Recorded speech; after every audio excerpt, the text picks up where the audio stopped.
লিটন দাসের half century দিয়ে আবুধাবিতে জয় দিয়ে এশিয়া কাপের মিশন শুরু করল বাংলাদেশ। নিজেদের প্রথম ম্যাচে হংকংকে 7 উইকেটে হারিয়েছে লিটন দাসের দল। টস হেরে আগে ব্যাট করে নির্ধারিত ওভারে 143 রান তুলেছে হংকং।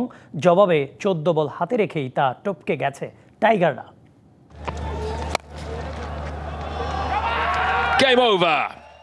হংকংয়ের বিপক্ষে এমন জয়ে আপনি কতটা স্বস্তি পাবেন? উইকেটের ব্যবধান বড় মনে হলেও ব্যাটিং অ্যাপ্রোচ নিয়ে প্রশ্ন উঠতেই পারে। যে আফগানরা পাত্তা দেয়নি হংকংকে, সেই দলের বিপক্ষে 18তম ওভারে ম্যাচ জিতেছে বাংলাদেশ। শুধু জয় দিয়েই যেন প্রাপ্তি খুঁজতে ব্যস্ত লিটনরা। যদিও বোলিংয়ের শুরুটা ভালোই করে টাইগাররা। তাসকিনের ব্রেক থ্রুতে দলীয় 7 রানে প্যাভিলিয়নে আনসুমান রাত। বাবর হায়াতকে তানজিম সাকিব বোল্ড করলেও তৃতীয় উইকেটে 40 রানের জুটি গড়েন জিসান আলী ও নিজাকাত খান। তবে রানের গতি আহামরি বাড়েনি। 10 ওভারে হংকংয়ের স্কোরবোর্ডে 64। 34 বলে 30 করা জিসানকে ফিরিয়ে টাইগারদের আবারও মোমেন্টামে ফেরান তানজিম সাকিব। বিপদে পড়েও পুনরায় ঘুরে দাঁড়িয়েছে হংকং।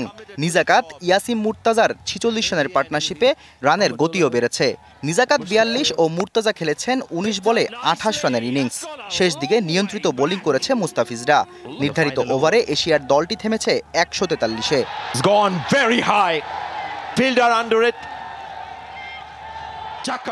লক্ষ্য তাড়া করতে নেমে প্রতিপক্ষের ওপর খুব বেশি চড়াও হতে পারেনি দুই ওপেনার। 19 রান করে বাজে বলে ক্যাচ আউট হয়েছেন ইমন। কিছুক্ষণ বাদে তানজিদও করেছেন একই ভুল। এরপর লিটন দাস তাওহিদ হৃদয় পার্টনারশিপ বড় করেছেন। তবে মাঝের ওভারে রানের গতি তেমন বাড়েনি। যে পাওয়ার হিটিং নিয়ে এত আলোচনা, হংকংয়ের বিপক্ষে তার প্রতিচ্ছবি দেখা যায়নি। ম্যাচ জয়ের আগ মুহূর্তে হাত খুলেছেন লিটন, করেছেন 50ও।